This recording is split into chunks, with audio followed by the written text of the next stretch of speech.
కాకుండా మనం తినే తిండి కూడా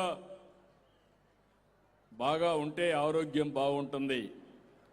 మంచి తిండి రావాలంటే, మంచి నీళ్లు దొరకాలంటే మనం వేసే పంటల భూమి కూడా స్వచ్ఛందంగా ఉండాలి. ఇవన్నీ చేయాలంటే మన ఆలోచనలు కూడా స్వచ్ఛంగా ఉండాలి. చెడు ఆలోచనలు పెట్టుకొని నేరస్తులు రాజకీయాలు చేస్తే ఏమవుతుందో మనం గతంలో చూసాం. అలాంటి స్వచ్ఛమైన ఆలోచనలు ఉంటే తప్ప ఈ రాష్ట్రానికి, ఈ దేశానికి భవిష్యత్తు ఉండదని చెప్పి కూడా నేను మీకు తెలియజేస్తున్నా. నేను ఒక లక్ష్యంతో మీ దగ్గరికి వస్తున్నా. నేను ఈరోజు కొత్త కాదు. ఈరోజు ఈ కార్యక్రమాన్ని ఇంట్రడ్యూస్ చేసింది మీరు చూస్తే నరేంద్ర మోడీ గారు స్వచ్ఛ భారత్ కార్యక్రమం పెడితే నన్ను చైర్మన్గా పెట్టి 10 మంది ముఖ్యమంత్రులు, అధికారులు అందరం కలిసి దీనికి విధి విధానాలు తయారు చేశాం.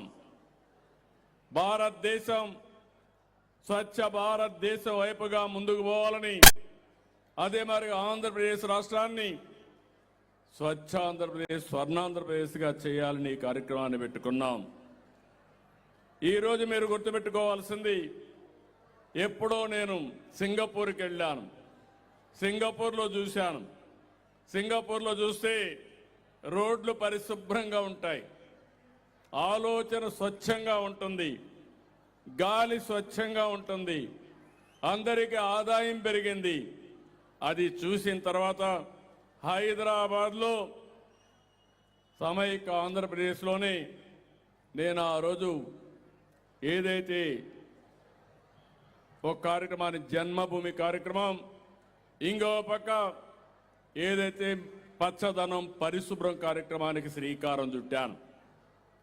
ఈరోజు స్వచ్ఛ ఆంధ్రప్రదేశ్ కోసం మీ ముందుకు వచ్చాను. నేను మాటల్లో చెప్పడం కాదు, 5 సంవత్సరాల్లో ఈ రాష్ట్రం ప్రపంచంలోనే నెంబర్ 1 రాష్ట్రంగా తయారు చేసే బాధ్యత స్వచ్ఛ ఆంధ్రప్రదేశ్లో మేము తీసుకుంటాం. అయితే నేను ఆ మాట అంటే మీరు క్లీన్ చేయండి, మేము రోడ్డు మీద చెత్తేస్తామంటారు. మీరు